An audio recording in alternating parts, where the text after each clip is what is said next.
Welcome back. If you're joining for the first time, I'd highly recommend at least watching part 1 on dab brushes because it lays a lot of the foundation for what's still to be discussed. In part 2, we talked about airbrushes and bristle brushes, and this video is all about particles. Particle brushes are a really interesting part of the brush engine. There's 4 main categories of them: thin lines, liquid ink, watercolor, and dynamic speckle. We're going to look at the thin lines and the dynamic speckle categories now. I'll save the others for later when we discuss brushes that require special layer types. In each of the categories, you'll notice that there's 3 types of particle brushes: gravity, flow, and spring. Starting with the first one, thin lines gravity, you'll see we have access to this panel, particles common. All particle brushes have settings you can change in this panel. Because it's a thin line category, we have access to the thin lines panel, but not to the dynamic speckle panel. And because it's a gravity type, we have access to the gravity panel, but not the flow or spring panels. So in the common panel, count increases the density of particles, which in this case are represented as thin lines originating from the point your stylus first hits the tablet. We have 2 kinds of chaos sliders to play with. Global affects the stroke as a whole, and local affects the individual strands. I'm going to set the count a bit on the low side for now because it's going to be easier to see the effects these sliders have. No chaos. See, we can create a really smooth brush stroke. If we turn up just global chaos, we see the stroke as a whole becomes warped. If we turn up local chaos only, each strand in the stroke warps. Increasing the smoothness will try and make the fluctuations more fluid and organic looking. Damping tries to subdue the chaos and tries to keep it all together. Force is like wind that tries to pull the strokes in a specific direction. If I turn force up, you'll see how I haven't moved my cursor to the right, but the lines have gone that way because the direction is set to 0 degrees. If I change the direction to 90 degrees, you'll see the lines pull upwards. Flow maps. I'm not very clued up on this, and I'm not going to pretend I'm an expert, but as I understand it, a flow map is a kind of texture that's applied to the canvas that you can't see, but it affects how the brushes behave on them. There's different kinds of flow maps, and choosing different ones will result in different effects. Here you can choose expressions for the above sliders, like pressure or velocity. I'm just going to turn off opacity, pressure, expression for a sec so I can show you this better. Now, regardless of how hard I press, you're going to see everything fully opaque. So if I set the force expression to pressure, then if I press lightly, there's barely any pull to 0 degrees. But if I press hard, the force is strong with this one. Likewise, if I set it to reverse pressure, and then if I press lightly, the force is also strong with this one. And if I press hard, it loses midichlorians. I'm going to restore the opacity expression. You can also obviously calibrate the pressure or velocity sensitivity, like we discussed in part 1. So the sliders in the common panel alone will give you quite different results, but then there's also the thin lines panel and the gravity panel, which also apply to this brush. In the gravity panel, velocity is the speed of the particles that follow your cursor. Spin rate is the speed at which the particles spin around the cursor, and acceleration is the space between the lines. You can create wildly different effects with this. Here's 2 really nice ones. We go with quite high count, give it a bit of global chaos, turn off velocity, set acceleration midway, and give it a high spin rate. We get a smoke effect. Then, if we go low count, turn off chaos, ramp up velocity and spin rate, and turn down acceleration quite low, we get a very elegant line brush. Then we can come up here to thin lines, turn it into a glow brush. You can toggle the glow on and off up here as well. You can also change the weight of the lines.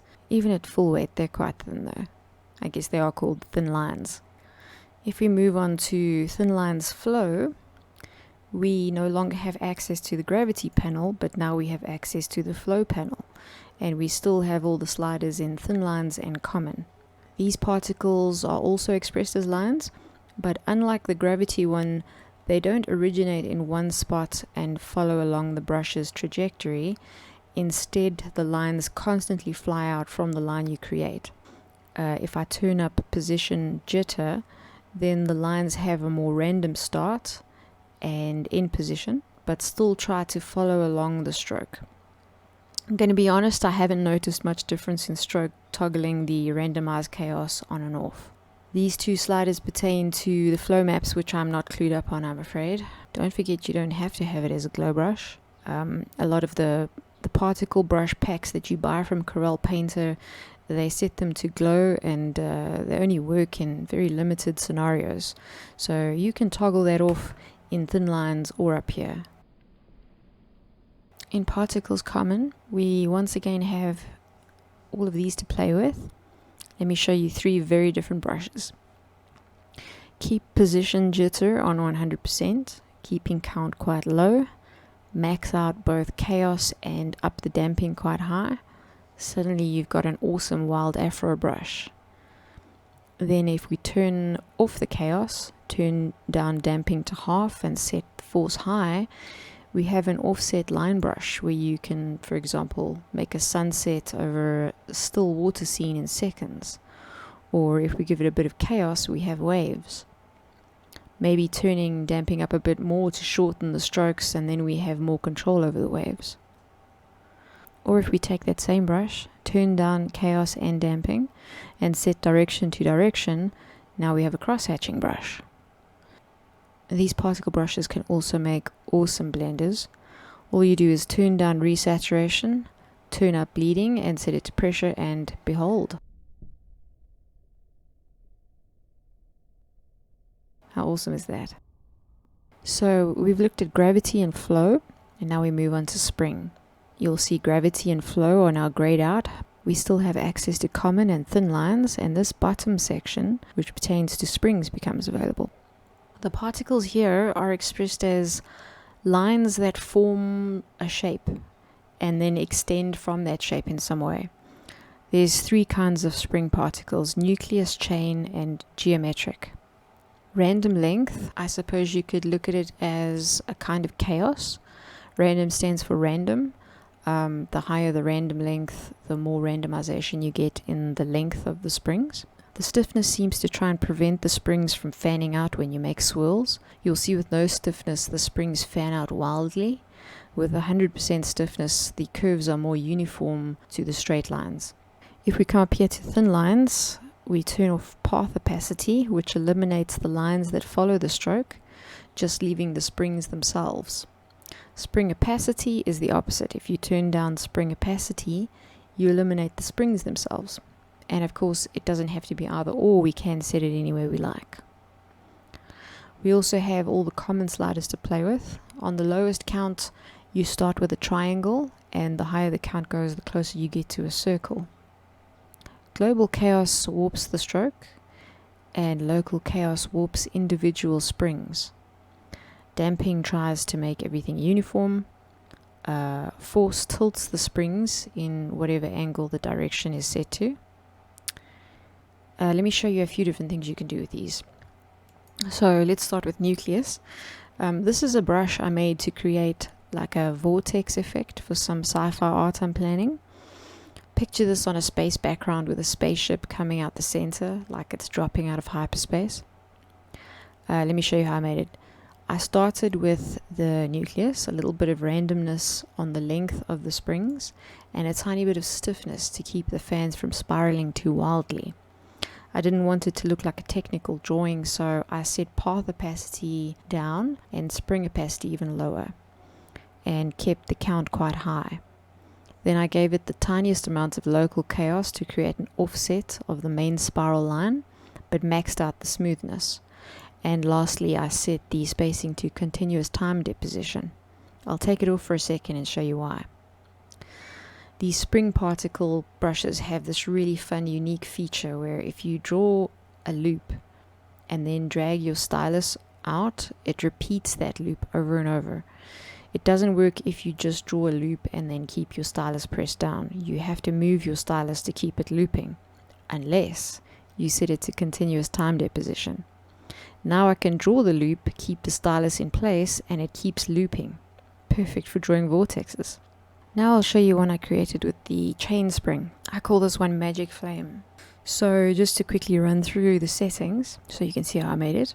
As mentioned, it's a chain spring. I set the random length to 50% and turned off stiffness. I've set the line weight to 50% and maxed out the jitter. I turned off path opacity completely and left spring opacity at 50%. The higher you set the count, the longer the flame is going to be. The global and local chaos is what's making the flames dance around.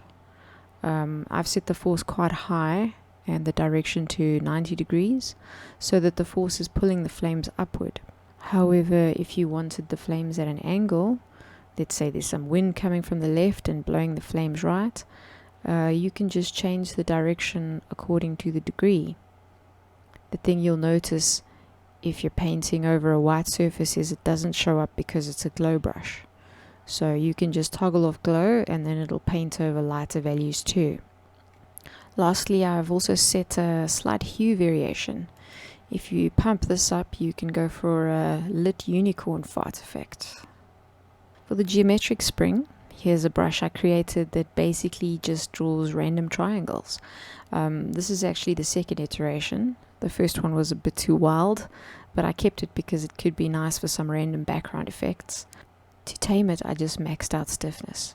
For this one, I set the weight of the line quite thin and hid the particle lines and turned down the spring opacity too. Then in common, I've maxed out global chaos and added a bit of damping jitter. The thing that makes it a triangle shape is setting the count as low as possible. If you make it 50%, you have like a magic coffee ring effect. And if you turn stiffness jitter down, the ring becomes smoother.